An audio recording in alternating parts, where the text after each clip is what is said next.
Bien, se visualiza las láminas, la diapositiva.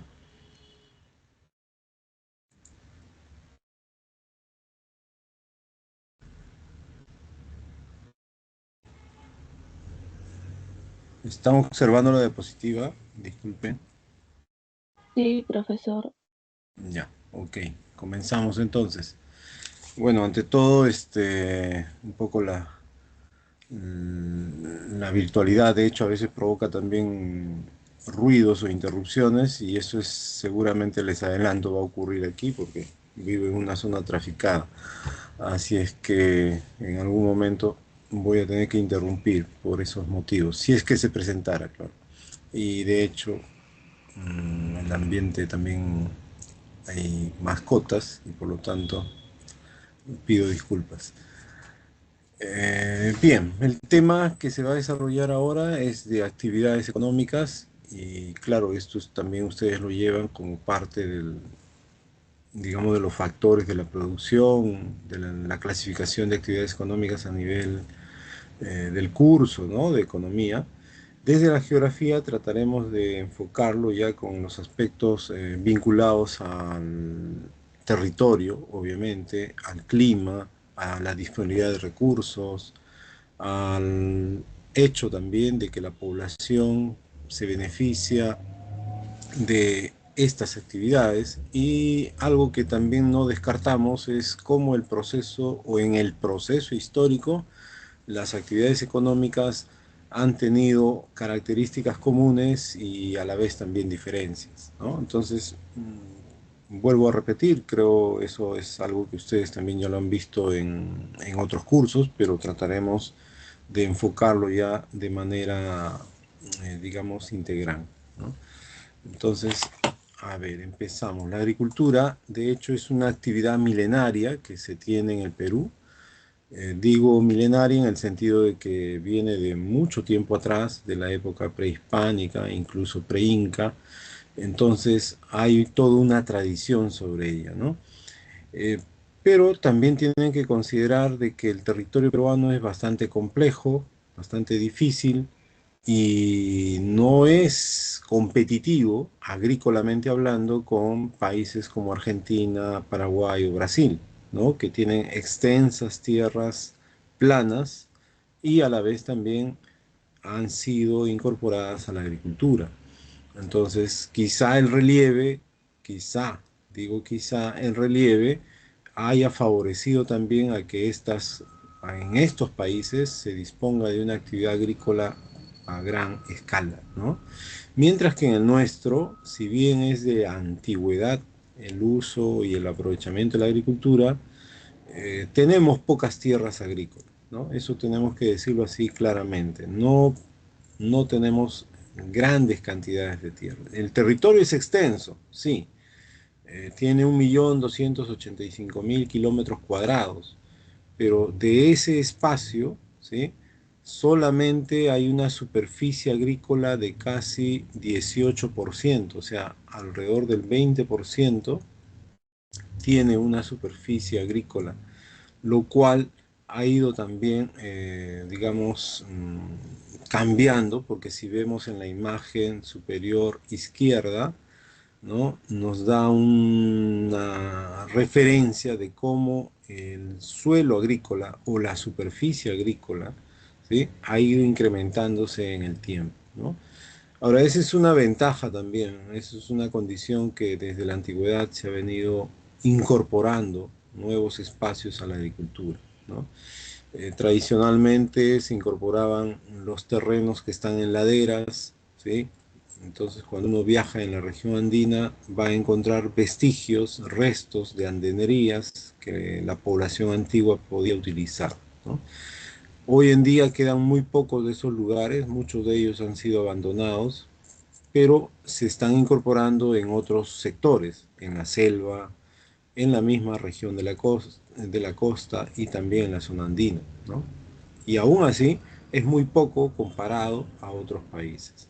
Entonces observamos que la extensión de superficie agrícola tiene alrededor de 7 millones de kilómetros o de hectáreas. ¿no? Entonces esto ya significa pues una desventaja, diríamos, con respecto a la producción que tienen otros países. Pero si bien no somos un territorio con una agricultura así enorme, ¿no? En extensión, somos sí reconocidos a nivel mundial por ser la región que ha aportado más, ¿sí?, a la alimentación y a la nutrición mundial, ¿no?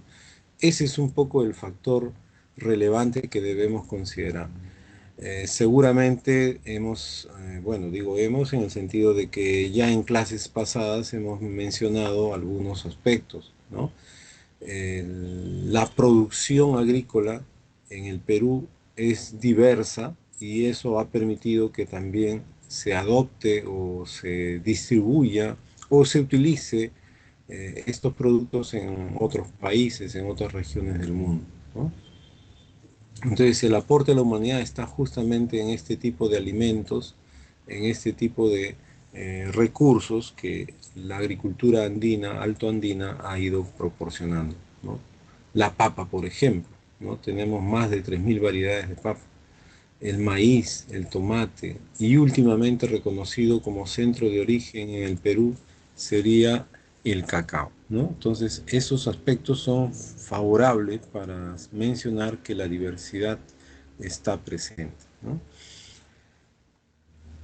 Ahora, si bien la agricultura se practica en las tres regiones, tanto en la costa, en la zona andina y en la selva, entendemos también de que es la región andina la que concentra, tiene, ¿sí?, la mayor extensión de superficie agrícola, ¿no? En este caso, casi el 57% del territorio o de toda la cantidad total de tierras agrícolas se ubica en la zona andina. Ahora, cuando hablamos de zona andina, ya estamos hablando de aquellos lugares que se encuentran por encima de los 1.000 metros, 2.000, 3.000, hasta los 4.000 metros sobre el nivel del mar. Y además de estar a diferentes pisos altitudinales, se encuentra, como vemos en la imagen, en las dos imágenes, en terrenos que son, no diríamos inaccesibles, pero por la topografía que tienen, evidentemente están limitados para el uso de grandes maquinarias, ¿no? Pero la creatividad, la innovación y obviamente el esfuerzo que hacen también los trabajadores en estas regiones hace que puedan aprovechar espacios que quizá para la agricultura industrial no sería posible, ¿no? Entonces se van aplicando también mecanismos, formas que puedan ayudar también a esta producción. En la costa, evidentemente, la producción se ha ido incrementando en el sentido de que se han ido incorporando también nuevos relieves para la agricultura, ¿no? Pero aún así representa solamente el 11%. Mientras que en la selva, el 31% del territorio está destinado a la agricultura y eso evidentemente representa otro aspecto, ¿no? La selva es una zona, como ya han visto en clases anteriores, es una zona de clima tropical, es una zona también en la que está cubierta de bosques principalmente. Entonces, para poder desarrollar la agricultura se ha tenido que talar, se ha tenido que deforestar. Y en gran parte, ¿no?, ha generado, digamos, que la superficie agrícola se amplíe, se extienda, ¿no?, en esos espacios. Y bueno, esto sería un poco la distribución de superficie agrícola a nivel nacional, ¿no? Me parece, no estoy seguro, yo no veo aquí, pero alguien está levantando la mano, quiere preguntar algo, o solamente, creo que no. Bien, entonces, podríamos señalar, ¿no?, que estas características generan pues de que el Perú no tenga esa capacidad agrícola si se quiere, por ejemplo, competir con otros países, ¿no? Es evidente que no podría.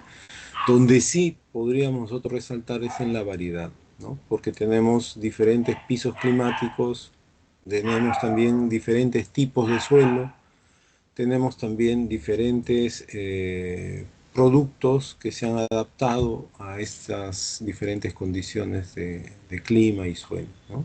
Entonces, la variedad, de hecho, es lo más importante que nosotros tenemos aquí en el país. Ahora, la superficie de cultivos también viene dándose de esta manera, ¿no? Se va a distinguir básicamente los cultivos transitorios y también los llamados cultivos permanentes.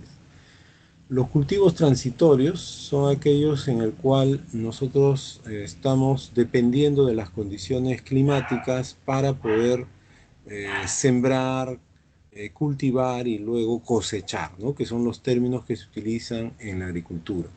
Entonces, para sembrar yo necesito que el terreno esté húmedo, óptimo, y claro, si necesito que esté húmedo, puedo irrigarlo mecánica o manualmente, o también puedo irrigarlo a través de la lluvia o de las primeras lluvias, ¿no? Entonces, eso va a determinar también el inicio, diríamos así, de la campaña. Entonces, cultivos transitorios que cambian, ¿no? De repente una o dos veces al año, dependiendo del ciclo natural del cultivo de la planta. Entonces, eso es también una condición ventajosa, ¿no?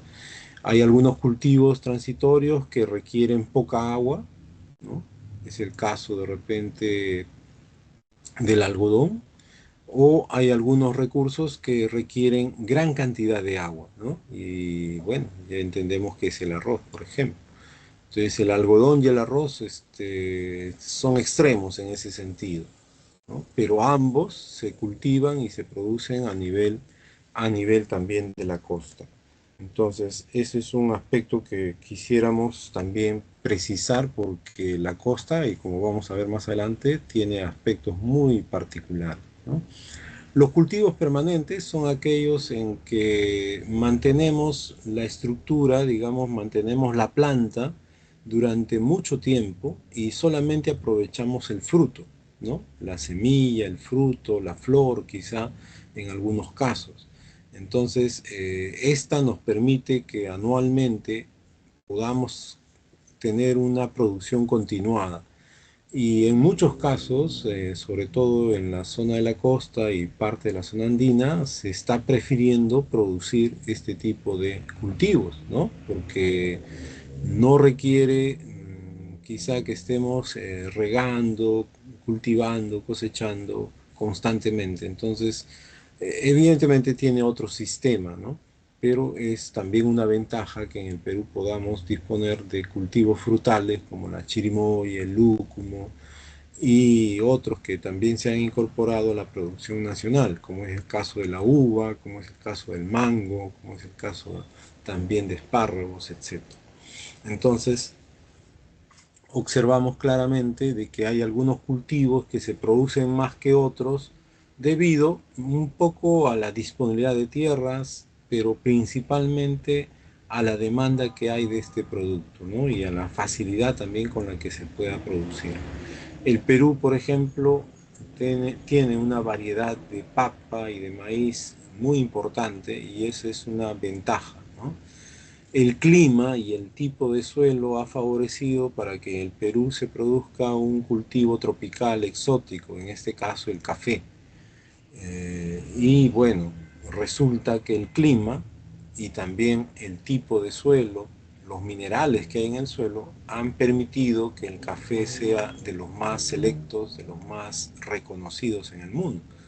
O sea, el Perú no es un país cafetero, podríamos decir, ¿no? O sea, no produce en grandes cantidades como lo hace Brasil, como lo hace también Colombia y otros países, pero la calidad del producto es muy buena y la cultura del café en el Perú está empezando, ¿no? Entonces, quizá no hemos tenido la oportunidad de probar un café selecto, pero tenemos esa opción ahora muy cerca a nuestras casas, diríamos, a nuestras residencias, ¿no? Los mercados ahora disponen también de estos productos.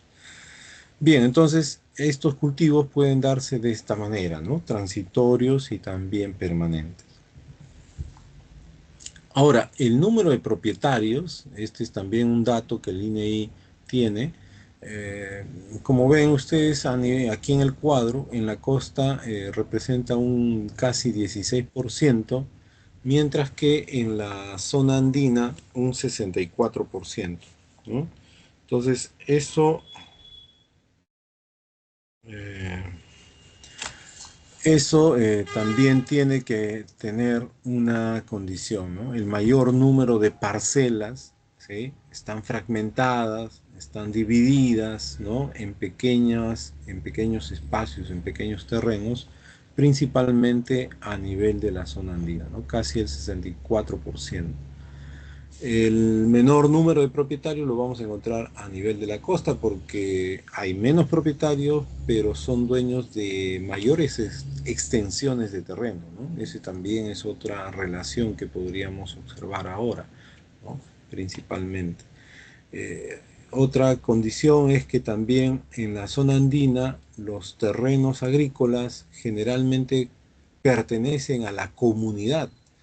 ¿Qué quiere decir esto? Que la comunidad campesina, ¿no? Que reúne quizá 100, 200 familias, son propietarias también de una extensión y están divididas o están distribuidas entre ellos, ¿no? Entonces, hay una fragmentación bastante notoria en cuanto a la propiedad. Este sistema de propiedad también se le conoce como los minifundios, ¿no? O sea, pequeños espacios que pertenecen a una persona, a una familia sobre todo, y que éstas se heredan, ¿sí? Generación tras generación, aunque esto ya está cambiando en el sentido de que, bueno, hasta cierta época el uso del suelo era siempre agrícola, ¿no? Mientras que ahora, bueno, quien hereda, por ejemplo, imagínense ustedes que hereden 500 metros de suelo agrícola, ¿no? Entonces, se verían de repente obligados a seguir trabajando en la agricultura, pero quizá ustedes tienen ya otro objetivo, han tomado otra decisión para su vida y por lo tanto prefieren no continuar con la agricultura, entonces quizá lo puedan vender o destinar de repente a otro uso, ¿no? Viviendas, centros comerciales, etcétera, etcétera. Entonces, eso también está generando, evidentemente, cambios a nivel del espacio agrícola, sobre todo en zonas rurales, en zonas, ¿no? Ah, digamos, del interior. Entonces, aquí vamos a ver, ¿no? Un poco la distribución de estas áreas. Áreas pequeñas son las más abundantes, de 0,1 a 5 hectáreas, por ejemplo, ¿no? Van a estar más extendidas principalmente en la sierra o en la región andina. De 5 a 50 hectáreas, evidentemente es como una especie de 50 estadios, ¿no? Es también una propiedad que se observa a nivel de la sierra, ¿no? Entonces, esto es un tanto la distribución que se da a nivel del territorio nacional,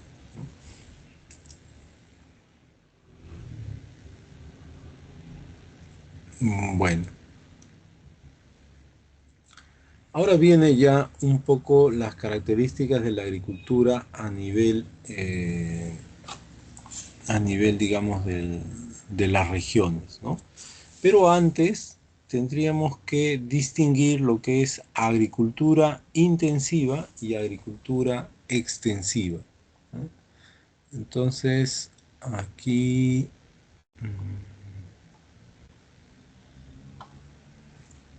a ver, un segundo, si es que...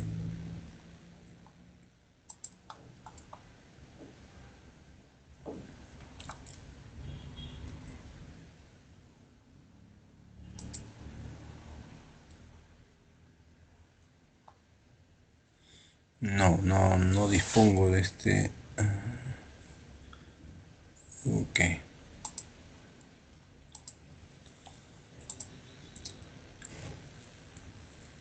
A ver, cuando nosotros hablamos de la agricultura, podemos decir de que a nivel general, en términos generales, se entiende de una agricultura intensiva y una agricultura extensiva, ¿no?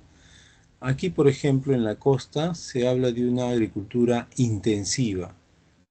Quiere decir que hay un uso intenso, ¿no?, de capitales, ¿sí?, de tecnología y a la vez también de los sistemas más modernos y mecanizados, claro, como se observan ahí en la imagen, ¿no? Sistemas de riego principalmente.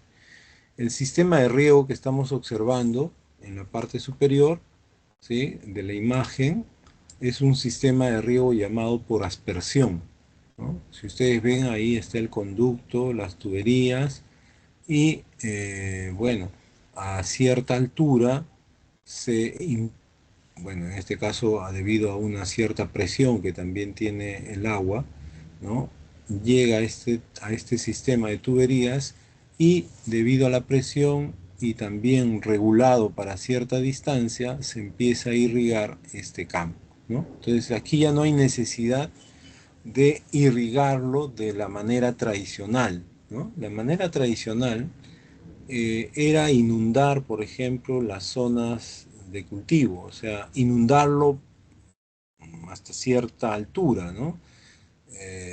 Y esto con efecto de la gravedad. Entonces, con este sistema se evita, por ejemplo, que el agricultor tenga que traer o disponer el agua a través de canales, a través de compuertas, estar cuidando de que no el nivel del agua no suba exageradamente. Entonces aquí solamente el programa, el sistema para de repente media hora, una hora que se empape bien el terreno y de esa manera cumple el objetivo, ¿no? En la imagen de la derecha, superior derecha, podríamos observar también un mecanismo que permite irrigar las plantas de manera tal que cada una de ellas reciba una gota de agua cada cierto tiempo, ¿no? Porque en terrenos áridos, irrigar por aspersión o por inundación sería una pérdida del agua. Y otro que el agua en la costa no es tan abundante. Entonces el mecanismo más, diríamos así, más preciso, más, más práctico también y a la vez que genera menos gasto sería el sistema por goteo, ¿no? El riego por goteo a través de estas tuberías mucho más pequeñas. También están algunas de ellas, algunos de estos sistemas están regulados automáticamente a través de la electrónica, ¿no? Un panel de control, una computadora identifica cada una de las plantas y reconoce si falta o no falta agua o si requiere de algún nutriente, etcétera, etcétera, ¿no? Entonces, el sistema mecanizado de riego por aspersión o por goteo implica de que aquí se estén utilizando, bueno, bastante dinero, diríamos, se está financiando la actividad agrícola, ¿no? Entonces, si observamos que la actividad es intensiva, planificada y mecanizada, es seguro que va a tener una mayor producción, ¿no? Lo que se busca aquí con este sistema es que las tierras de cultivo sean altamente productivas. Y la pregunta es por qué uno se interesa tanto en que esos cultivos, ¿no?, crezcan en el tiempo debido, tengan una calidad excelente y además también que sean en mayor número, en mayor cantidad. Sencillamente porque estos cultivos, como el caso de la uva, como el caso de espárragos, como el caso de los últimos que se han puesto de moda en la costa, y no solo en la costa, también en otras regiones, por ejemplo, el arándano, ¿no? El arándano es un fruto exótico traído al Perú y cultivado ahora en el Perú, y para ello se necesita pues que hayan, bueno, toda una agricultura planificada, ¿no?, que aproveche al máximo el agua, que aproveche al máximo también los espacios. ¿Y esto por qué? ¿Por qué hay esa preocupación? Porque sencillamente estos cultivos, hablo del arándano, por ejemplo, son cultivos de exportación, ¿no? Son cultivos que tienen gran valor económico en el mercado internacional. Recuerden ustedes, seguramente en estos días han ido al mercado y han querido comprar los arándanos, o han comprado arándanos, ¿no? El precio está oscilando en estos días entre 30 y 40 soles el kilo. Entonces, es evidente que hay una mayor rentabilidad, ¿no? Entonces, estos cultivos, ¿sí? Eh, Justamente son cultivos muy rentables, son cultivos de exportación y por lo tanto requieren también de un cuidado especial, de un monitoreo tecnológico, porque de esa manera, claro, revierten, ¿no? Devuelven, por así decir, la inversión que el empresario pues hace en estas tierras, ¿no? Entonces, para esa producción, el empresario o la empresa que está dedicada a la agroindustria requiere que los insumos sean constantes, ¿no? Fertilizantes, herbicidas, plaguicidas, pero principalmente el agua, ¿no? Porque como ya dijimos, en la costa el agua es ausente, ¿no? De 100 litros de agua que cae sobre el Perú, 2 litros se desplazan hacia la costa. Entonces, para poder abastecer de agua constantemente a la agricultura y a otras actividades, a lo largo de la costa se han construido obras de ingeniería de gran envergadura, como son las represas, como son los reservorios, como son los canales, túneles de trasvase, etcétera, etcétera, ¿no? Todo ello para qué? Para destinar a la producción agroindustrial. Por lo tanto, la agricultura intensiva que se da en la costa mantiene, digamos, su producción y lo que es todavía mejor, se está incrementando, ¿no? Ha venido incrementando la superficie agrícola a nivel de la costa. Y aquí viene una pregunta, ¿no? ¿Qué relieves de la costa han sido incorporados a la agricultura últimamente? O sea, en los últimos años, en las últimas décadas. ¿Qué relieve? ¿Alguien podría de repente ayudarnos? ¿Se acuerdan ustedes del tema de relieve de la costa? Ahí se decía que hay algunos relieves que tienen potencial agrícola, ¿no? Y hay algunos relieves que, si bien carecen de agua y son denominados también terrenos áridos, últimamente se están incorporando a la agricultura. Me refiero a los desiertos y también a las pampas, ¿no? Ambos relieves se están incorporando poco a poco a la agroindustria. ¿Por qué? Porque hay una gran demanda, ¿no? En la demanda de arándanos y sobre todo las condiciones que brinda el clima en el Perú han sido muy favorables para esta producción, ¿no?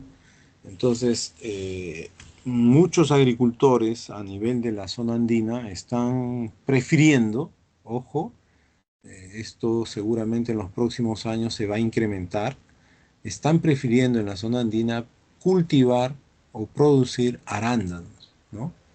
¿Y cómo ustedes creen que en la zona andina se pueda producir arándanos y superar el frío y las heladas que hay en la zona?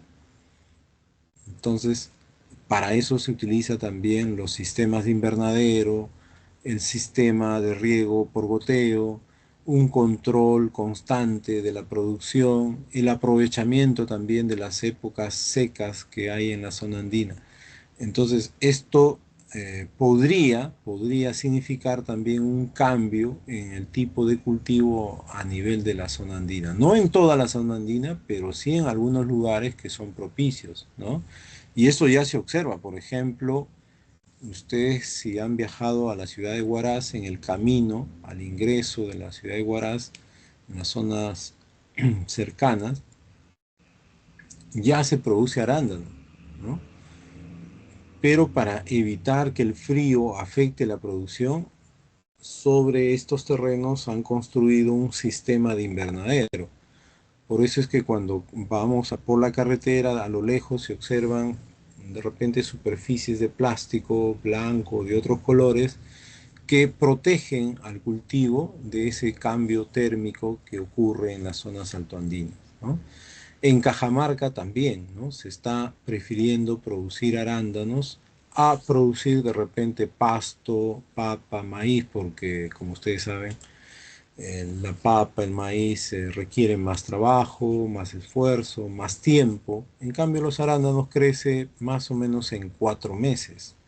Entonces ya imagínense ustedes al año cuántas cosechas de arándanos podrían tener, ¿no? Entonces, si bien hay una inversión fuerte al inicio, es bastante probable que ésta se recupere en poco tiempo, ¿no? A diferencia de producir papa o maíz, que seguramente también es beneficioso, pero el ingreso no es tan alto como producir arándanos, sobre todo en esta época, ¿no? Como decíamos, el costo de arándanos en el mercado local se ha incrementado, ¿no? Debido a que los arándanos se prefiere exportar antes que vender en el mercado interno, ¿no? Entonces, vemos cómo esta situación ha ido también cambiando las características del paisaje a nivel de la costa, ¿no? Sin duda, estos cultivos son una prioridad, han sido una prioridad durante mucho tiempo. Recuerden que la costa es una zona árida y como tal es un ecosistema de desiertos, pero muy a pesar de ello, han ido también con el riego incorporando nuevas tierras a la agricultura, ¿no?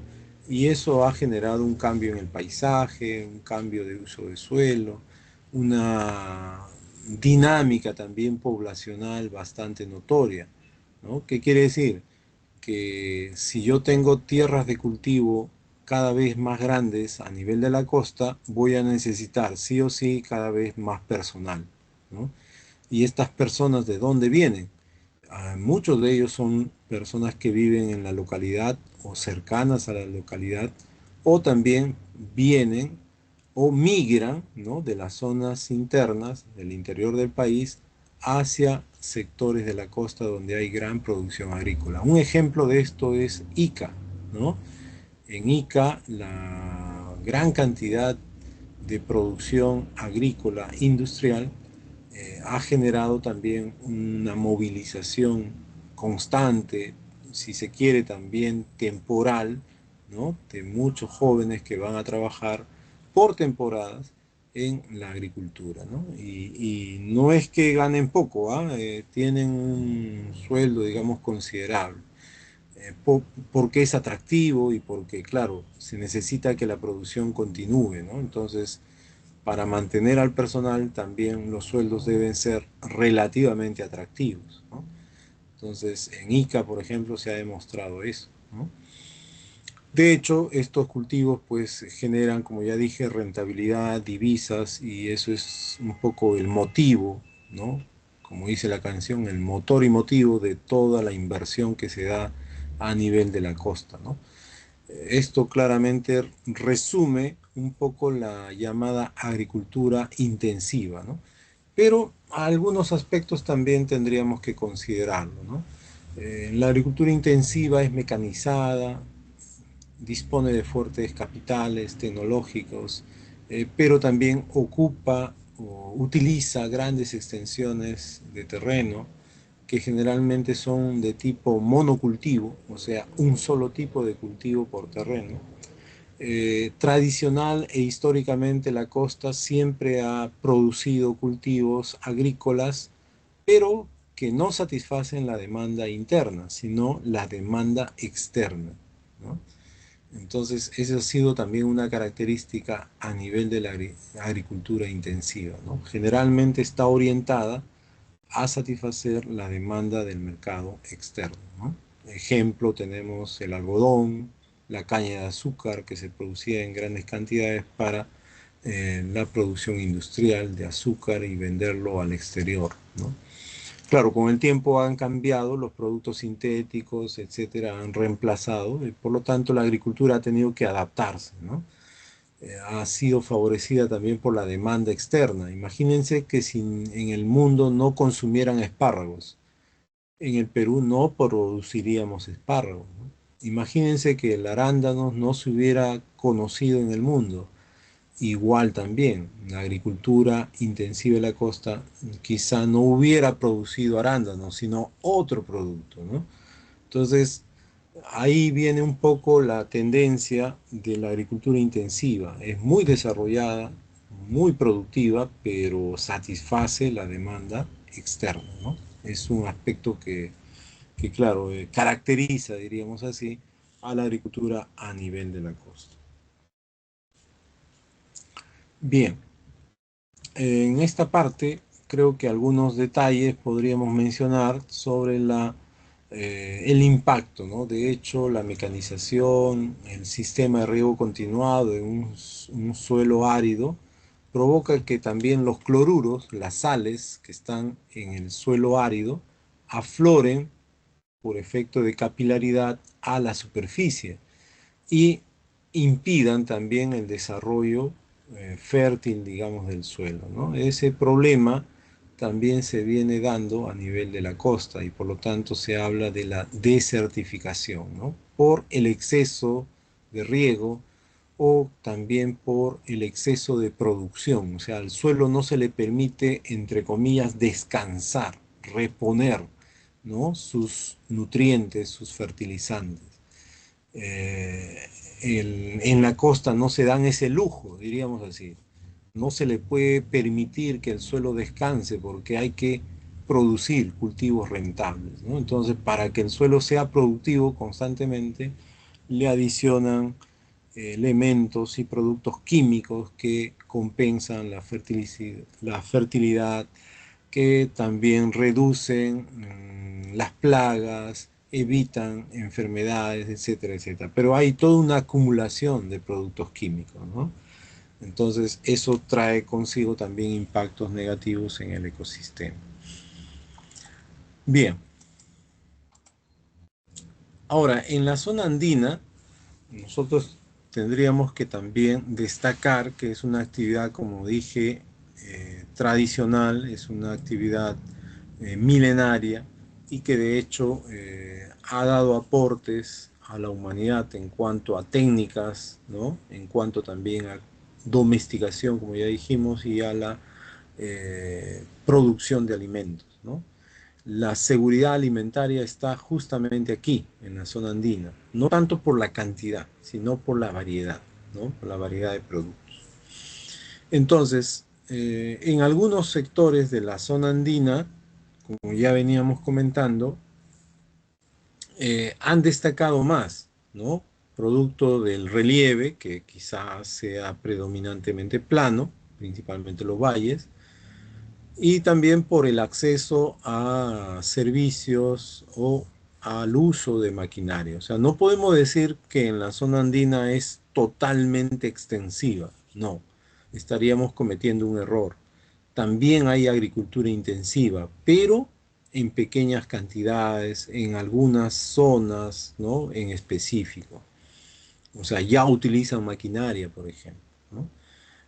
Pero lo que predomina en la zona andina, sin duda, es una agricultura extensiva, aquella que utiliza todavía herramientas tradicionales, el trabajo todavía es manual, eh, por varios motivos. Uno, porque la topografía del terreno no facilita, no favorece el uso de maquinaria, y otro porque seguramente la parte económica no es tan accesible, ¿no? Entonces ese es un limitante, sin duda, para todos.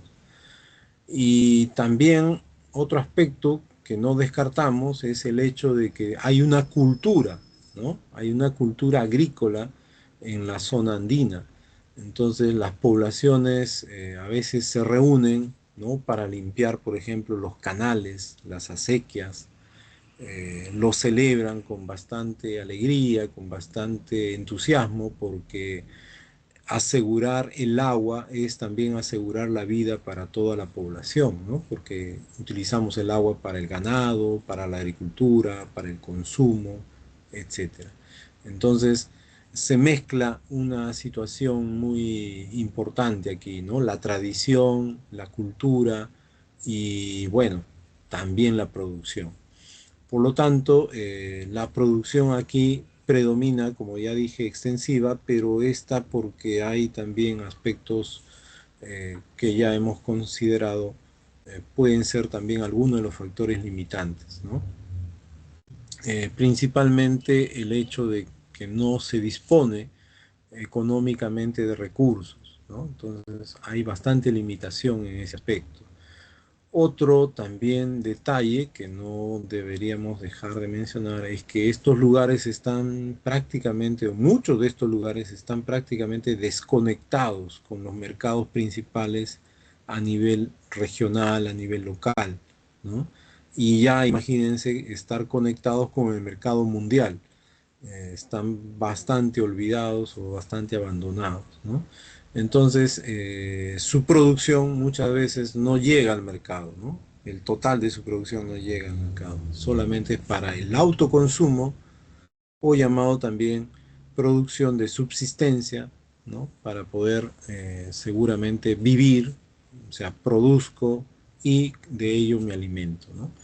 El excedente que puede haber también se destina al mercado local, ¿no? Principalmente al mercado de las zonas rurales y en algunos casos también abastecen al mercado regional, al mercado nacional en ese sentido, ¿no? Eh, Todavía en algunas regiones, y esto seguramente lo habrán visto con las redes sociales, cómo es que han ayudado a reconocer prácticas ancestrales que todavía están presentes en la zona andina, ¿no? Aquí en el Perú y en otros países. Pero en el Perú básicamente todavía se sigue practicando el intercambio, producto con producto, ¿no? Entonces, el famoso trueque, ¿no? El famoso trueque. Todavía se sigue practicando, quizá no a gran escala y tan difundido, pero a manera de mantener las tradiciones, las costumbres y también la integridad comunitaria, en algunas regiones se aplica, todavía se mantiene esta práctica y es muy, muy bonito, muy interesante verlos también en esta parte. Bueno, la agricultura extensiva, perdón, es una agricultura que está limitada por las condiciones climáticas, topográficas, pero principalmente por la parte económica, ¿no? Principalmente. Ahora, si bien esta limitación no es nueva, o sea, no es que recién ahora nos demos cuenta de que la agricultura es difícil en la zona andina, ya el poblador andino prehispánico sabía muy bien de que carecía de tierras agrícolas, no había muchas tierras, en esa época no se producía en las pampas ni en los desiertos como se hace ahora, ¿no? Todo estaba dedicado principalmente en la zona andina, predominantemente en la zona andina, en la zona de laderas. Por lo tanto, para aprovechar estos espacios, ¿no? Desarrollaron técnicas que hoy son evidencia de ese trabajo, de esa creatividad del poblador andino, ¿no? Principalmente en los terrazamientos o llamados también sistema de andenería. Es una práctica ancestral muy importante que debemos nosotros valorar, debemos también difundir, cuidar y claro, para todo eso necesitamos conocer, ¿no? Porque todos pensamos que andenes solamente hay en Machu Picchu, en Ollantaytambo, y que solamente son para ver, ¿no? Para tomarle fotos.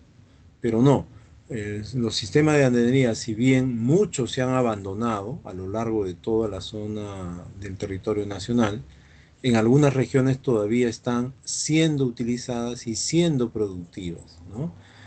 Claro, hay que tomar en cuenta de que en el pasado el sistema de producción predominante era la agricultura y por lo tanto se necesitaba ocupar todos los espacios, ¿no? Si ustedes viajan a alguna parte de la región andina y se ponen a observar las laderas de los cerros, quedan vestigios de que ahí se ha trabajado, ¿no?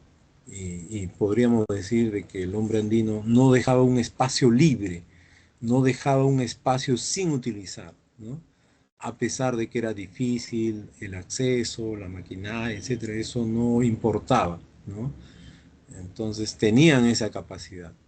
Y ahora también se tiene esa capacidad, pero lamentablemente esto va también siendo modificado, obviamente diríamos hasta cierto punto sancionado por el mercado global, diríamos, ¿no? Porque el que menos quiere estar en una actividad cómoda, sobre todo que se pague el justo precio por su trabajo, y eso pues no ocurre aquí en la zona andina, ¿no?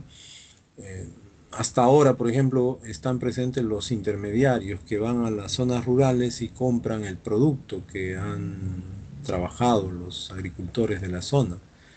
Los compran a bajos precios, precios bastante precarios, diríamos, por no utilizar otra palabra.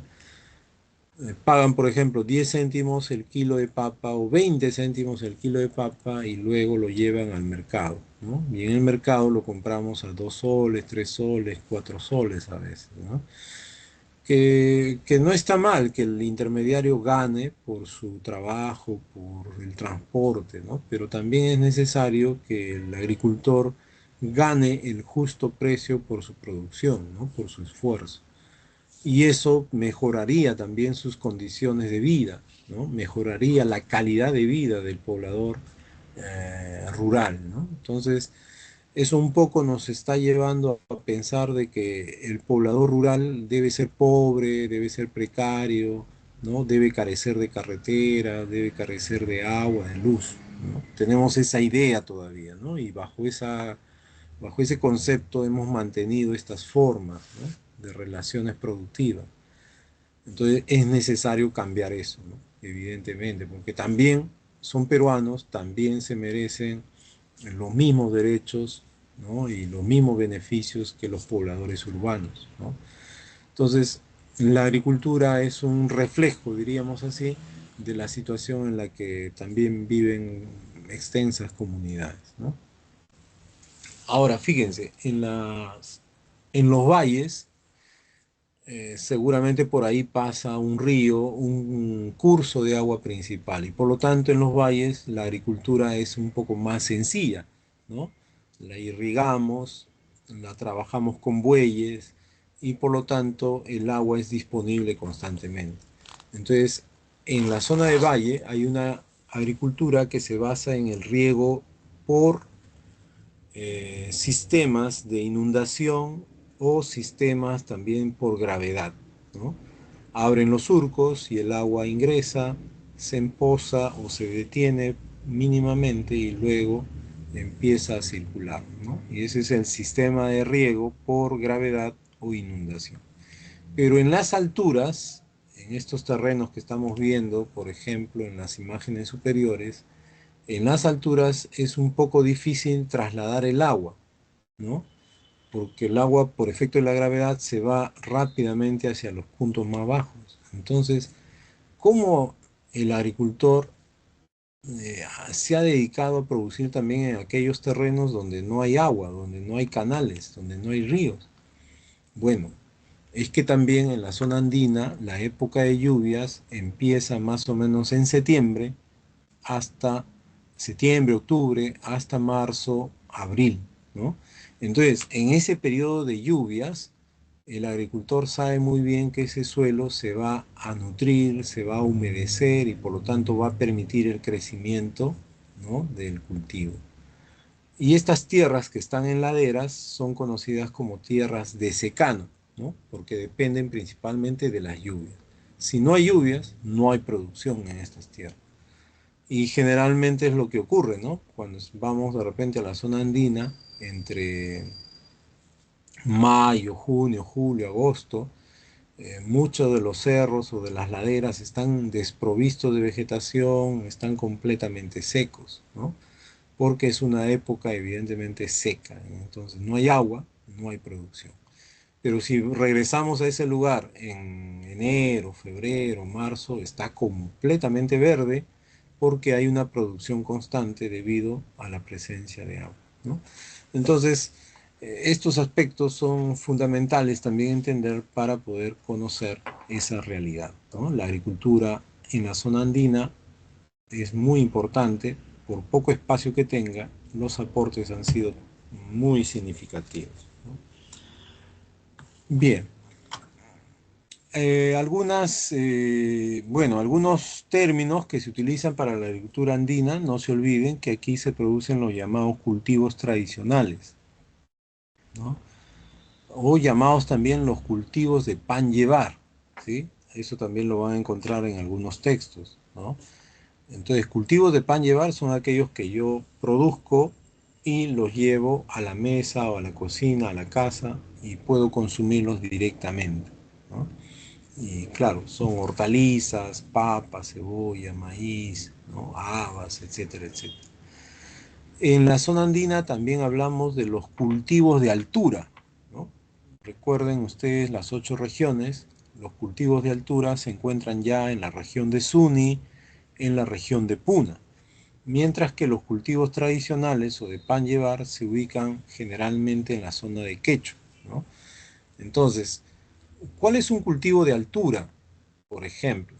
Y fíjense que altura no se refiere porque ha viajado a la luna, aunque sí, ¿no? Hay un cultivo altoandino que ha llegado a la luna. ¿Se acuerdan cuál es? ¿O cuál es el que han preferido llevar a la luna? O perdón, al espacio, no a la luna, disculpen. Ya estoy muy entusiasmado con esto, pero no a la luna, sino al espacio, ¿no? En los viajes espaciales que tienen los astronautas o las expediciones que salen de la Tierra, llevan la quinoa, por ejemplo, los cereales altoandinos para poder alimentarlos, ¿no? Entonces, cultivos de altura, no tanto porque han salido de la Tierra, me refiero a cultivos de altura porque están en la Suni, en la Puna, ¿no? Por ejemplo, el oyuco, la mashua, el tarwi, la quinoa, la maca, ¿no? Van a ser considerados cultivos de altura, ¿no? Considerados así, ¿ya? Bien, de hecho, también aquí enfrentan sequías y heladas, ¿no? Ya sabemos, sequía, falta de agua, heladas, disminución brusca de la temperatura. Si en el día está a 20, 25 grados de temperatura, en la noche puede descender a 5, 10 o menos 15 y se han registrado menos 20 grados centígrados, ¿no? Entonces, eso es algo también notorio que considerar. En la selva, bueno, la agricultura no es, diríamos, su fuerte, como quien dice, pero sí tenemos que considerar el hecho de que la disponibilidad de recursos es abundante y muchos espacios se han adaptado a la producción agrícola, ¿no? Sobre todo las zonas inundables cercanas a los ríos, en la selva baja y también en la selva alta. Pero a nivel de estas dos regiones, la agricultura que predomina puede ser intensiva o extensiva según también la condición, ¿no? En la selva alta es intensiva porque se dedica básicamente a cultivos rentables, como es el café, ¿sí? Que ya habíamos señalado.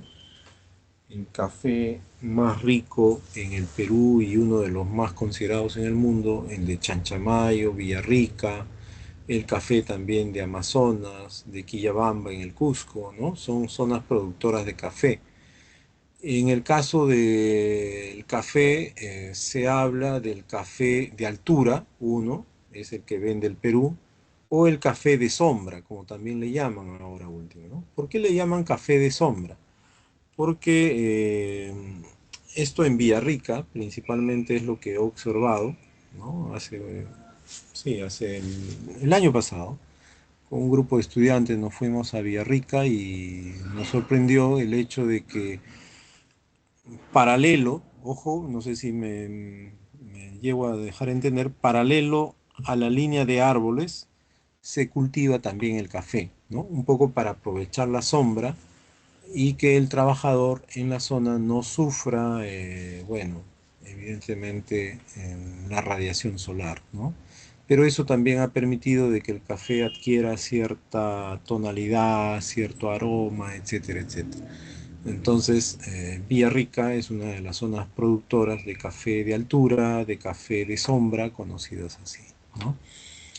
Y hace poco, y esto también seguro ya lo saben por historia, hace poco se ha reconocido como fuente de origen la zona andino-amazónica como productora originaria de cacao, ¿no?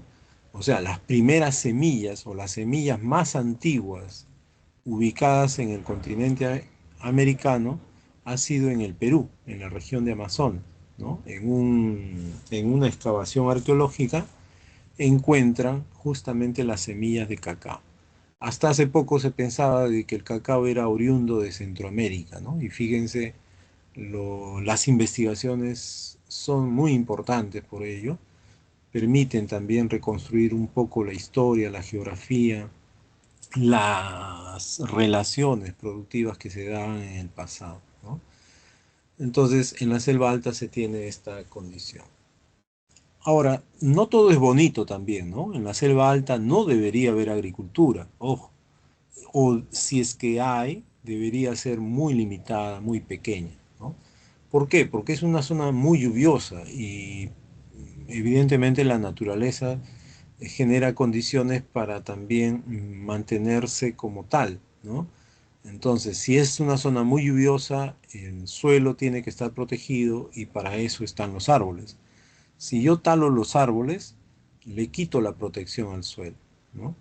¿Por qué? Porque la lluvia empieza a lavar, entre comillas, los fertilizantes, los nutrientes del suelo y con el tiempo el suelo se empobrece. Entonces el agricultor que se dedica a producir maíz, yuca, de repente papa, hortalizas, e incluso coca, hojas de coca, ¿no? Tala el árbol, deja expuesto el suelo a las lluvias y al pasar del tiempo sencillamente pierde su capacidad agrícola y el agricultor lo abandona, ¿no? Y se va a otro lugar. Este suelo ya no produce, ya no me sirve, y boom, lo deja ahí y se va hacia otra parte del monte, del bosque, tala, corta el árbol, quema las raíces, ¿no? Pensando de que eso le va a favorecer y le va a dar nutrientes al suelo. Los primeros años seguramente va a tener una buena producción, porque todavía es un suelo que está estable, que está recién empezando a ser lixiviado por las aguas de la lluvia, ¿no? Entonces, con el paso del tiempo, 5, 10, 15 años, el suelo se empobrece a tal punto que ya no produce más, ¿sí? Solo crece hierba y ya no puede tener capacidad para la producción agrícola. Entonces, el agricultor migra, ¿no? Se va a otro lugar. Entonces hay una práctica que está afectando bastante el ecosistema, que es la agricultura migratoria, ¿no? Que es típica de la Amazonía también, y sobre todo en la selva, en la selva alta, ¿no? Bien, de la ganadería podríamos hablar, bueno, principalmente de este tipo de ganado, el ganado autóctono, ¿no? Conocido así. ¿Por qué le decimos ganado autóctono? Porque son propios del territorio, de la región, se han adaptado al clima, a los pastos naturales de las mesetas, ¿no? Y ahí tenemos las más importantes, sin duda, es la vicuña, ¿no? Por la fibra de lana. Eh, yo les pongo un reto, ¿no? Si es que tienen una prenda de vestir de lana de vicuña. Mira, nosotros somos los principales y casi únicos productores de lana de vicuña, pero no la utilizamos. ¿Por qué? Porque es altamente costosa, ¿no? Apenas le quitan la lana a la vicuña, ya esa lana está comprometida con una empresa que la vende y que la comercializa al exterior, ¿no? Y luego, claro, regresa o en todo caso se realizan ventas posteriores de prendas de vestir que cuestan un dineral, ¿no? El- Hace 2 años fuimos a Arequipa y entramos a un negocio textil de lana de vicuña y bueno, salimos tristes porque una chalina costaba casi 500 soles, ¿no? Entonces, bueno, estaba fuera de nuestro presupuesto. Y eso era lo más baratito que encontramos en ese negocio. Y ya imagínense ustedes una casaca, un abrigo, bueno, prendas pues mucho más grandes, ¿no? Entonces, eso un poco limita también el hecho de que esta lana sea masiva, de uso masivo, ¿no? Es bastante selecto en ese sentido. Bueno, la vicuña por la lana, la alpaca por la carne, evidentemente es la carne más consumida en el sur del país, además del vacuno y otros, ¿no? Pero la alpaca es muy considerada para lana y también para carne. La llama, bueno, también es una especie domesticada, al igual que la alpaca, eh, pero la carne no es tan quizá difundida, salvo algunos platillos, ¿no? Como son la carne deshidratada. Seguramente habrán comido o habrán escuchado del uyuquito con charqui, ¿no? El charqui es una carne deshidratada al frío y que de esa manera se ha prolongado también sus condiciones para poder ser alimento, ¿no? Entonces la llama generalmente para carne y también principalmente para carga, ¿no? En algunos sectores del país. Dentro del ganado autóctono podríamos mencionar uno que es muy importante porque se ha incrementado su producción, se han recuperado algunas especies o variedades. Me estoy refiriendo al cuy, ¿no? Ese cuy ahora muñequito bailarín que aparece en las redes sociales, algo así, ¿no? El que se queja del capibara, por ejemplo, ¿no? Que le ha quitado protagonismo. Bueno, un poco para recordar al cuy, ¿no? Que es un alimento muy nutritivo, ¿no? Y que deberíamos también incluirlo dentro de nuestra dieta alimenticia, ¿sí? Si lo han consumido y si en casa, en familia tienen esa costumbre, pues aprovechen, ¿no? Es muy importante. Ahora, la ganadería autóctona es aquella que ya hemos comentado, y tendríamos que hablar de la ganadería exótica, ¿no? O sea, la ganadería que ha sido incorporada, traída, impuesta, diríamos, para el consumo también local. Ahí hablamos del sector vacuno, ¿no? Del ganado vacuno, vacas, toros, ¿sí? Terneras, etcétera, y es la más consumida, ¿no? Y también la más utilizada por la industria, de lácteos, de cueros, peletería, de los derivados también, ¿no? En términos generales. Entonces, si bien el ganado exótico está muy difundido en el Perú, no está muy adapto a los relieves y al clima del país, ¿no? Entonces, para ello requieren también de una producción controlada bajo establos o bajo supervisión, ¿no? Entonces, hablamos principalmente de estos sectores como el ganado vacuno, ovino, porcino, evidentemente, los datos los tienen aquí, el ganado caprino, el ganado también equino, o sea, caballos, mulas, burros, ¿no? Que son también importantes en ese sentido. Dentro del ganado equino tenemos una variedad o una especie que incluso el Perú exporta, ¿sí? Y recuerden ustedes, el Perú es exportador de un tipo de caballo. ¿Se acuerdan cuál es? El caballo de paso peruano, ¿no? Muy conocido en la región y muy requerido en el mundo también, ¿no? Un ejemplar puede llegar a costar entre 500, $1000 a incluso más, ¿no? Según algunos calculan, en algunos momentos han superado incluso el millón, ¿no? Debido a la calidad que se tiene y a la demanda selecta que tiene también. Pero si bien el Perú no es un país ganadero, o sea, no produce gran cantidad de ganado, no se ha especializado en un tipo de ganado, pero sí estamos viendo de que hemos aprovechado y hemos destinado al consumo principalmente la carne de pollo, ¿no? Es la que más se consume, es la que más se promociona, diríamos, ¿no? Incluso tenemos el Día del Pollo a la Brasa, por ejemplo, fíjense, ¿no? Esas condiciones. Bien, entonces la ganadería es muy variada, sobre todo la ganadería exótica, es muy difundida, es de gran consumo. En el Perú no tenemos esa cultura de la carne, pero se está de alguna forma también considerando, ¿no? La acuicultura es también la actividad que se refiere al cultivo y producción de especies acuáticas, ¿no? Que de hecho están presentes en los cursos de agua naturales o también artificiales, ¿no? Algunas especies cultivadas, la famosa trucha, no es una especie nativa, es una especie exótica, ¿no? Muy difundida en los lagos y lagunas altoandinas e incluso también en piscigranjas, ¿no? Los langostinos, el camarón, fíjense que el camarón se producía aquí en Lima, ¿no? Así, aquí en el río Rímac extraían camarones hasta el año 1900 registros, hasta los años 1960 aproximadamente, ¿no? Bueno, y en la selva, evidentemente, es la zona de mayor consumo de carne de pescado, ¿no? A diferencia de la costa.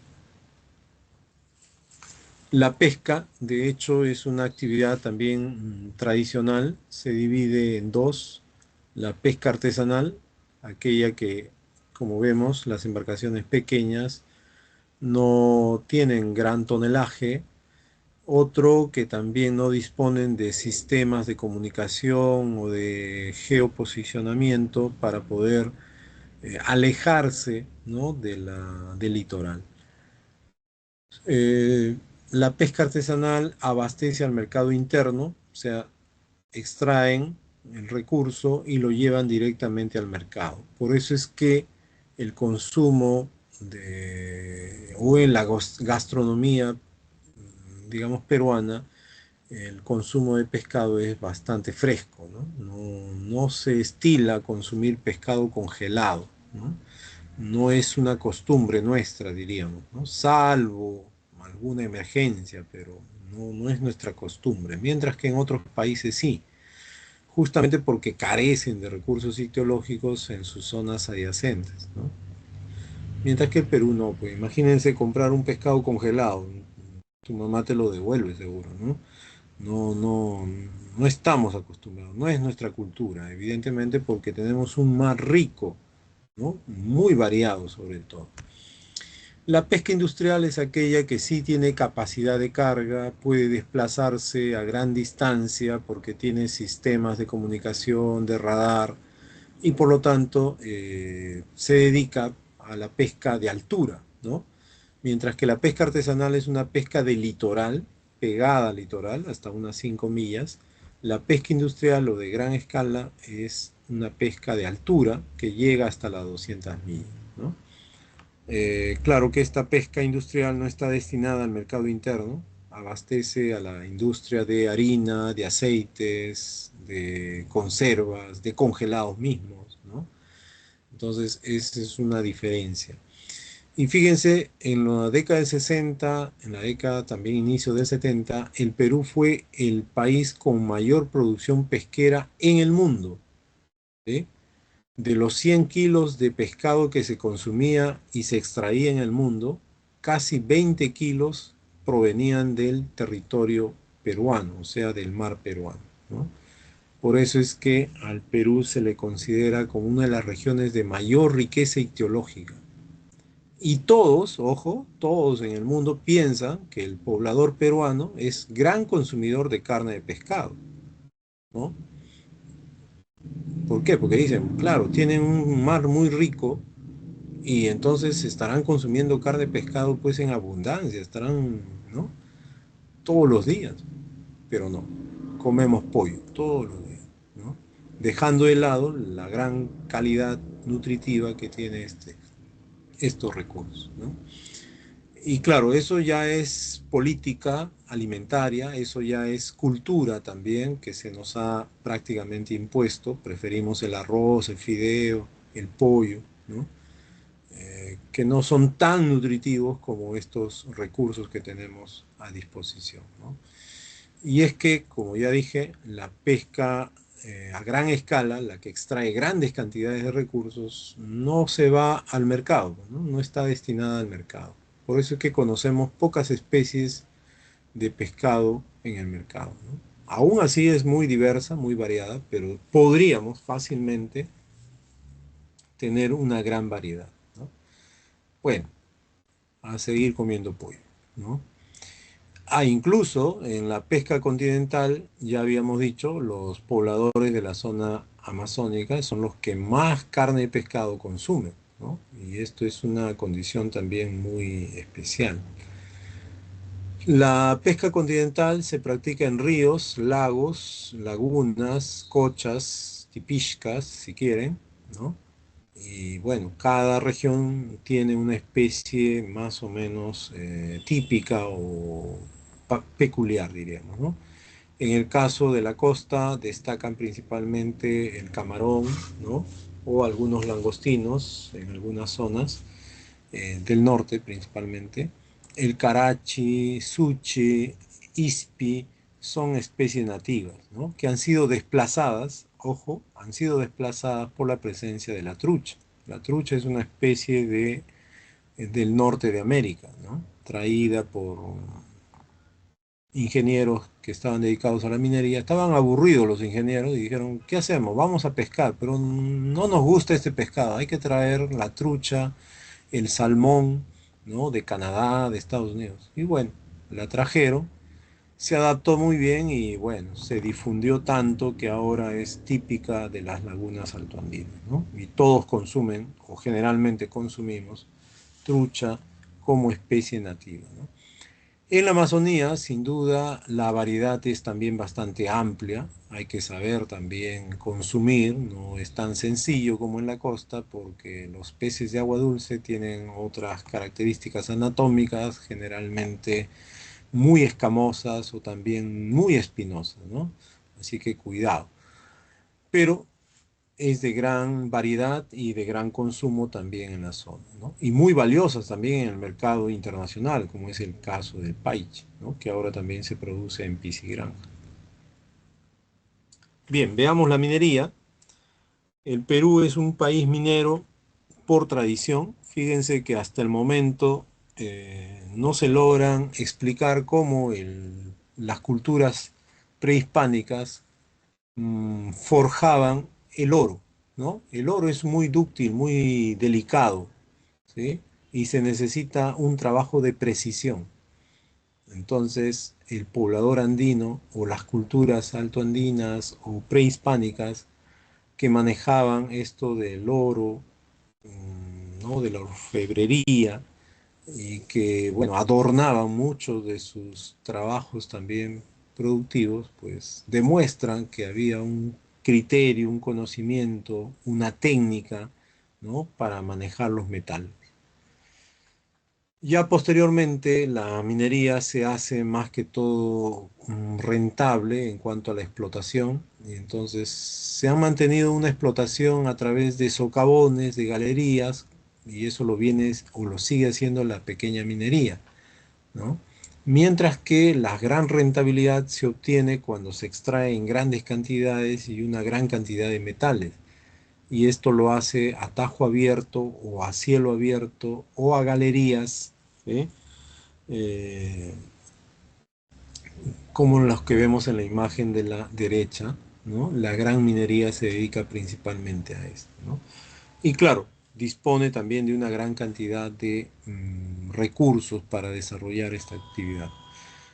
Entonces, siempre hemos dicho que la zona andina es limitada, no se puede construir, no se puede llevar los servicios porque la geografía es difícil. Falso, ¿no? Fíjense las grandes maquinarias que llegan a las zonas altoandinas para el sector minero, ¿no?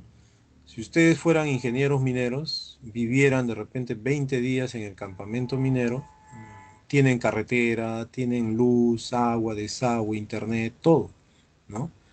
Entonces, eso es para el sector minero. ¿Y qué pasa con la población que vive en las zonas rurales altoandinas? O sea, hay ahí una diferencia, ¿no?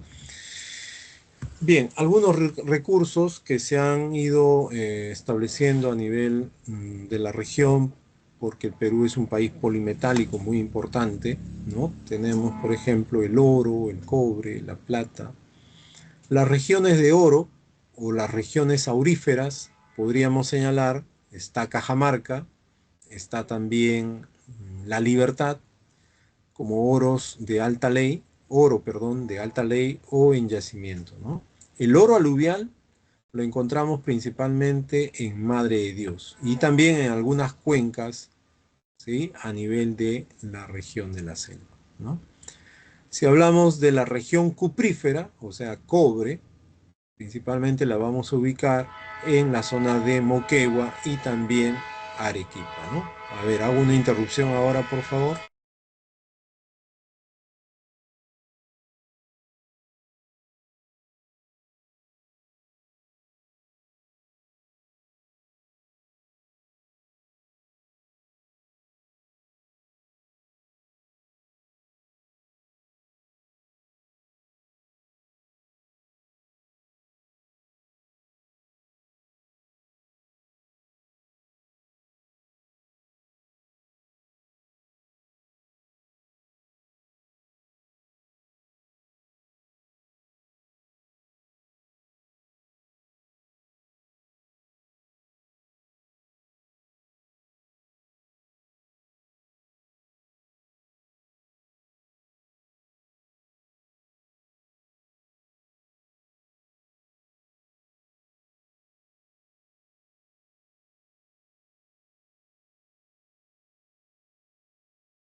Bien, entonces decíamos de las regiones metalogénicas, llamadas así, o de las regiones minerales o polimetales que también existen en el Perú.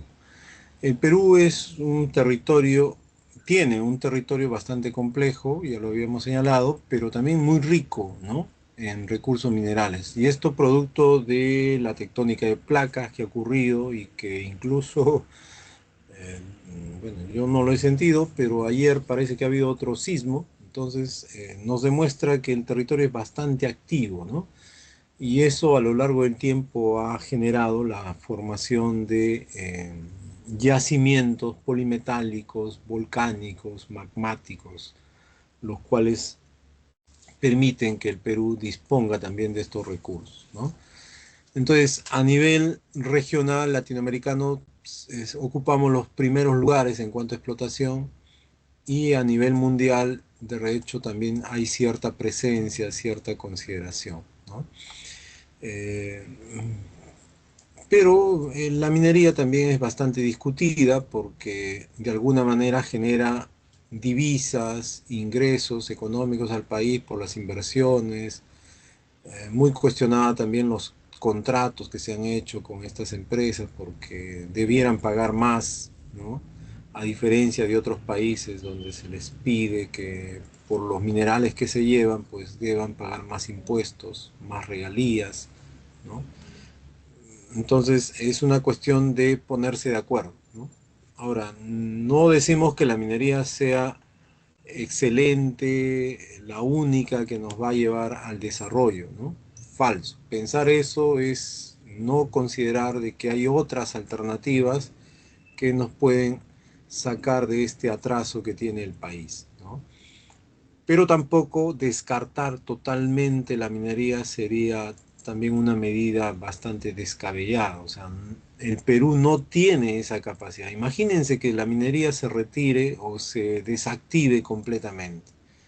¿De dónde obtendríamos ingresos para la economía del país? ¿No? Entonces, es fundamental, sí, es fundamental. A pesar de que no cumple el total ¿no? De sus aspectos en cuanto a generar ingresos, empleo y desarrollo, pero al momento es una actividad primaria extractiva que se ha hecho muy dependiente, de la cual depende la economía del Estado, ¿no? Entonces, se necesita que las empresas mineras también desarrollen industria, ¿no? Para generar un mayor valor agregado. Y con este mayor valor agregado, pues poder tener más ingresos también a la economía nacional y favorecer, evidentemente, todas las actividades que se desarrollan a nivel del Estado, ¿no? Entonces, la minería es fundamental, sí. Es estratégica, sí, porque tiene, ¿no? Utiliza recursos que son agotables, recuerden eso, ¿no? Son recursos que en algún momento se van a agotar.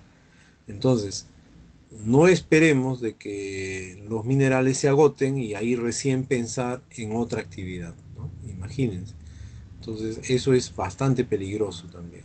O sea, si bien ahora genera divisas, en el futuro quizá, debido a la intensa explotación que se hace, esto podría también cambiar, ¿no? La explotación del petróleo sin duda se da en la zona norte, desde la zona de Loreto, Amazonas, hasta la parte de Piura y algunos sectores de explotación en la zona de Tumbes, ¿no? Eh, en el caso del petróleo es mínima la cantidad, no somos un país petrolero, ¿no? Comparado a Venezuela, pues tenemos un porcentaje ínfimo. En cuanto al gas, si bien también no es una gran cantidad de yacimiento, pero es suficiente para abastecer de energía por unos, según los técnicos, por algunos 20 a 40 años de producción continuada. Por eso es que en los últimos años también el cambio de energía en los vehículos se ha impulsado de manera pues bastante amplia para poder también utilizar este recurso, ¿no? Y en parte beneficia también la economía de algunas familias, ¿no? En Lima, por ejemplo, ya tenemos la conexión a gas casi en todos los distritos, pero en la zona donde se produce, de donde se obtiene el gas, no hay, ¿no? Eso es también otro aspecto bastante extraño. ¿Cómo es posible que en las comunidades de donde se extrae el gas ellos sigan utilizando leña, ¿no? O sigan utilizando queroseno y no aprovechen el propio gas? Bueno, no sería una novedad porque incluso la energía eléctrica también ocurre lo mismo, ¿no? Bien, el gas natural entonces un recurso también muy especial que se presenta en esta parte, ¿no? Ubicadas sobre todo en la zona de Cusco, ¿ya? Y también algunos lotes que se encuentran en Agüitía, Ucayali, y también en Junín, en la región de Satipo, Quinteroni y Sagari, ¿no? El otro grupo o lote, diríamos, en la zona de Talara.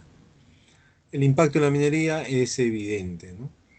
La minería ilegal, se le conoce así, ilegal, bueno, podría ser pues una actividad de un año, dos, tres, cuatro, 5 años, pero ya no podríamos decir una actividad ilegal si es que dura pues décadas, ¿no? Entonces ya no es ilegal, ¿no? Eh, claro, la denominamos ilegal, informal, porque no ha regularizado sus actividades, pero es una actividad conocida. El Estado sabe muy bien dónde están, quiénes son, qué hacen, cómo se mueven, pero ahí viene la pregunta, ¿cómo así el Estado es tan minucioso y tan exquisito para las protestas sociales? ¿No? Detiene a todo el mundo rápidamente apenas tengas tu cartel, pero a los que explotan el oro de manera ilegal, contaminan los ríos, talan los árboles, contaminan el suelo, explotan a las personas, no se hace nada, ¿no? O sea, es un poco extraño esto, ¿no? Habría que también pensarlo, ¿por qué ocurre esto? ¿No? ¿Por qué se está manteniendo tantos años? Más de 2 décadas que se conoce, ¿ah? Periodísticamente hablando, pero esto viene incluso de más tiempo, ¿no?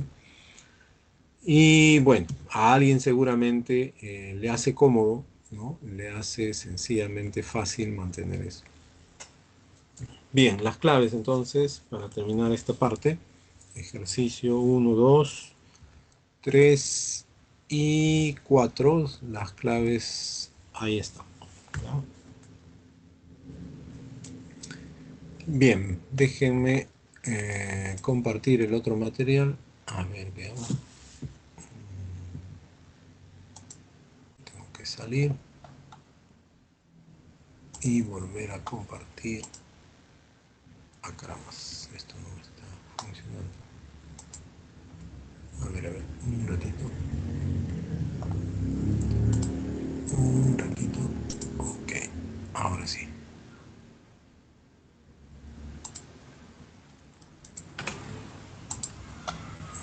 Ya,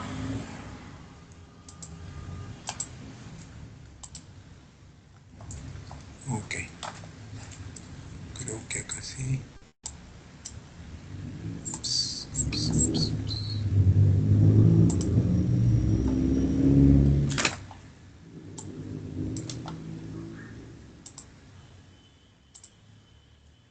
Bien, vemos entonces ahora en la parte cívica lo que es el poder ejecutivo, ¿no? Ahí veremos también la estructura y las funciones del presidente de la República, ¿ya? Bien, el poder ejecutivo es también uno de los poderes del Estado, ¿no? Y esta está regulada por la ley 29.15.8 en el artículo 2, ¿no? Que señala que este ente o este poder administra y maneja todos los bienes del Estado, ¿no?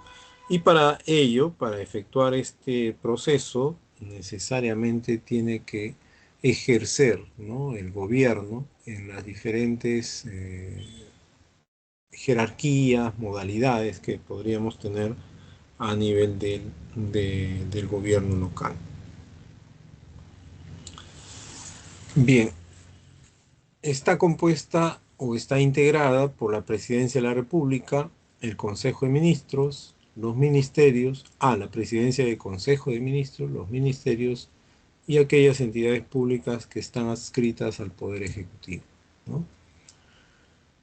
Eh, bueno, la presidente actual o la presidenta de la República, Dina Ercilia Boluarte, ha sido también cuestionada por algunos aspectos que están referidos principalmente a su función, ¿no? Eh, un poco también por sus declaraciones, bueno, un sinnúmero de aspectos.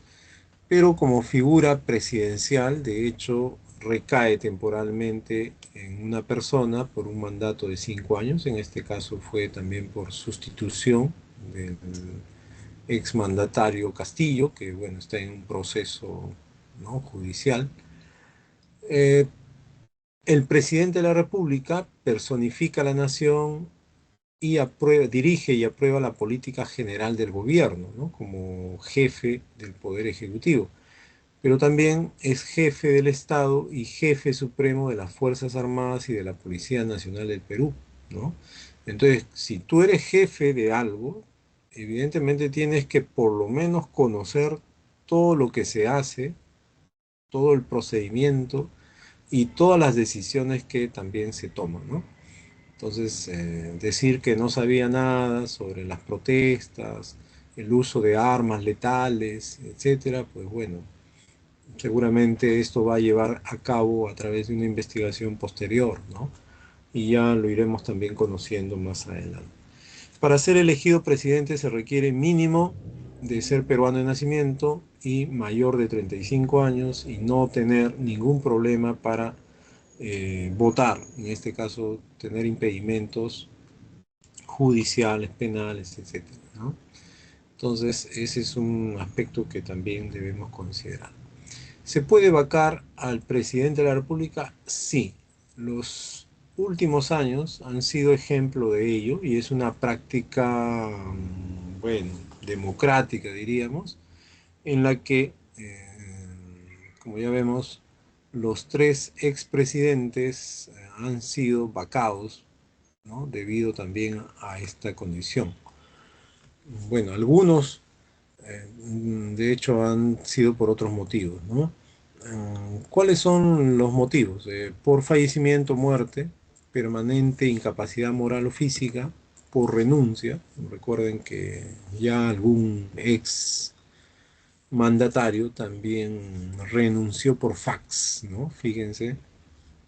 Ahora ustedes ya no usan fax, ya no utilizamos fax, ¿no? Antiguamente, estoy hablando de los años 2000 todavía, ni siquiera era un correo, un email, ¿no? Sino era un fax, así directamente hacia Palacio de Gobierno, ¿no? ¿Saben qué? Ya no quiero ser presidente de Perú, renuncio, ¿no? Y claro, para quienes todavía tienen su corazoncito naranja, seguramente esto les afecta, pero la historia lo menciona, ¿no? Renunciar por fax es un acto también bastante desleal, ¿no? Con el país, con la nación. Pero bueno, estamos en un sistema democrático. También se puede destituir al presidente según las infracciones del artículo 117, que es traición a la patria, impedir las elecciones, disolver el Congreso o también impedir reunión, funcionamiento del Jurado Nacional de Elecciones o entes electorales, ¿no? Ahora, esto de la traición a la patria está interpretándose de dos formas, ¿no? Algunos señalan que traición a la patria es solamente decir hay que hacer esto o pensamos hacer esto y eso ya es suficiente para traición a la patria, ¿no? Mientras que otros juristas señalan que para traición a la patria es levantarse en armas, o sea, agarrar un arma y salir a las calles y, bueno, de repente provocar este tipo de rebelión, ¿no?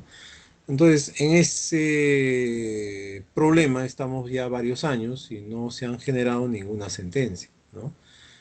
Para Vizcarra sí hubo sentencia, se esperaba que también las investigaciones lo llevaran a otro lugar, pero bueno, todavía sigue en ese proceso. Kuczynski igualmente recluido en casa, hace pocos días quería ya salir del país, estaba en el aeropuerto, lo detuvieron, le dijeron, oiga señor, ¿a dónde va? Usted tiene restricción, ¿no? Y por lo tanto regrese a casa. O sea, ya se quería escapar, ¿no?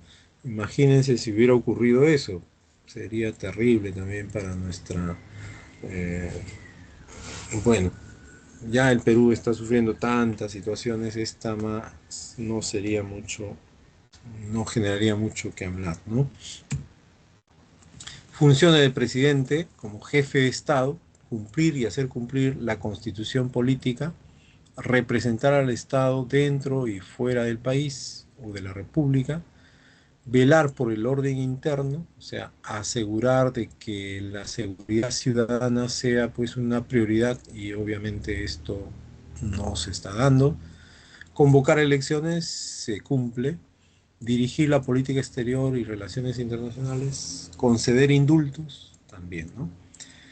Presidir el sistema de defensa nacional, en el caso haya quizá algún problema, una emergencia, un desastre, debe estar pues en primera línea, ¿no? Declarar la guerra o firmar la paz. Funciones como jefe del Poder Ejecutivo, dirigir y aprobar la política del gobierno, puede también tener derecho de iniciativa legislativa, o sea, proponer una ley, ¿no? Observar y o promulgar las leyes aprobadas por el Congreso, o sea, si está de acuerdo, si va de acuerdo con la política que establece el Poder Ejecutivo, el presidente puede observar, ¿no? Puede decir, ¿sabe qué? Corrijan esto, o no me parece que esto sea de acuerdo a lo que estamos también queriendo desarrollar, ¿no? Administrar la hacienda pública se refiere básicamente a la economía, al presupuesto, cuánto dinero va a tener cada sector para el siguiente año fiscal y así, ¿no? Nombrar y remover a quienes ejerzan altos cargos, los cargos de confianza generalmente, ¿no? El Consejo de Ministros, características y también atribuciones.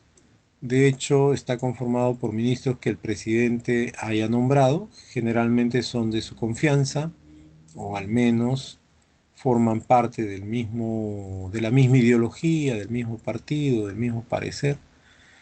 Está presidido por el presidente del Consejo de Ministros y corresponde también al presidente de la República presidir cuando convoca o asiste a esas reuniones, ¿no? Atribuciones del Consejo de Ministros: aprobar los proyectos de ley que el presidente somete al Congreso, aprobar los decretos legislativos y también de urgencia que dicta el presidente de la República, y también adoptar decisiones sobre asuntos de interés público, ¿no?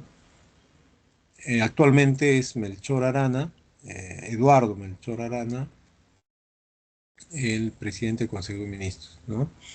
Y como tal, es también el portavoz autorizado del gobierno y es la voz oficial después del presidente, ¿no? Coordina las funciones de los demás ministros, o sea, hace la función de intermediario, del que reúne, eh, analiza de repente también las peticiones de cada sector y busca obviamente congregar en un solo objetivo, ¿no? Refrenda los decretos legislativos, los decretos de urgencia y los demás decretos y resoluciones que señalan la Constitución y la ley. Son nulos los actos del presidente de la República que carecen de refrendación ministerial, ¿no? O sea, tienen que ir acompañada de la firma del presidente del Consejo de Ministros. Las normativas del Poder Ejecutivo son tres. Decreto de urgencia es una norma con rango de ley expedida por el Poder Ejecutivo como medida extraordinaria para regular alguna situación que no ha estado clara, que no ha sido precisa, pero principalmente en el aspecto económico, ¿no? Decreto legislativo, ya está hablando del Congreso, y ella obviamente otorga poder o delega al Poder Ejecutivo que pueda legislar o en todo caso generar una ley, ¿no?, en específico o de un tema en específico, y que éstas obviamente puedan también ser a nivel, ¿no?, de tratados, o a nivel también de leyes, o a nivel de presupuesto, ¿no?, o de la contabilidad a nivel de la República. El decreto supremo igualmente son normas que reglamentan en este caso a nivel de ley, y generalmente tienen una función, ¿no? Regulan la actividad sectorial, funcional o multisectorial a nivel nacional. Pueden requerir del voto, ¿sí?, aprobatorio del Consejo de Ministros, ¿no?, según disponga también la ley. Son rubricados por el presidente de la República y refrendados por uno o más ministros a cuyo ámbito de competencia corresponde, ¿no? Los ministerios, bueno, tenemos varios, un sinnúmero de ministerios que también garantizan que la política del gobierno se ejecute, ¿no?, se desarrolle.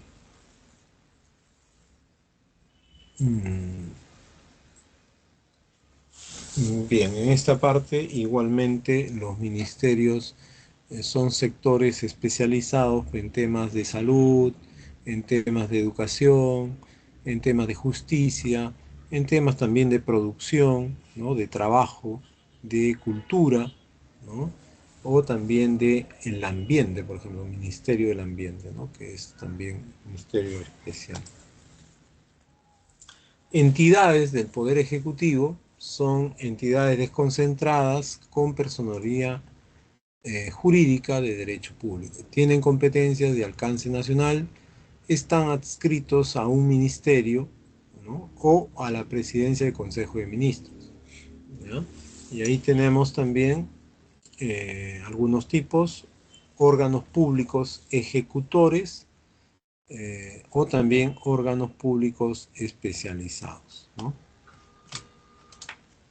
Entonces, ahí encontramos, por ejemplo, el último que hemos estado consultando, el Instituto Geofísico del Perú, y lo hemos ido consultando más que todo por los sismos que por la información que brinda, ¿no?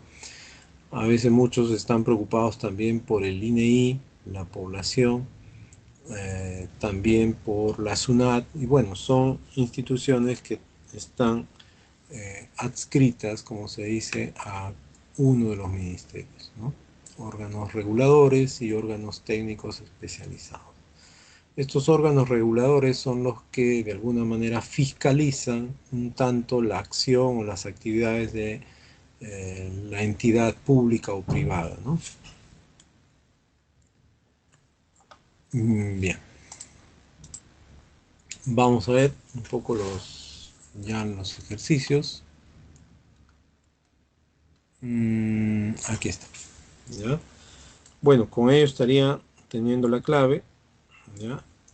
La D, la A, la E y la D. ¿Correcto? Bueno, jóvenes, creo que con ello estamos terminando. Si hubiera alguna consulta, si no, estaríamos ya también despidiéndonos en esta parte. ¿Ok?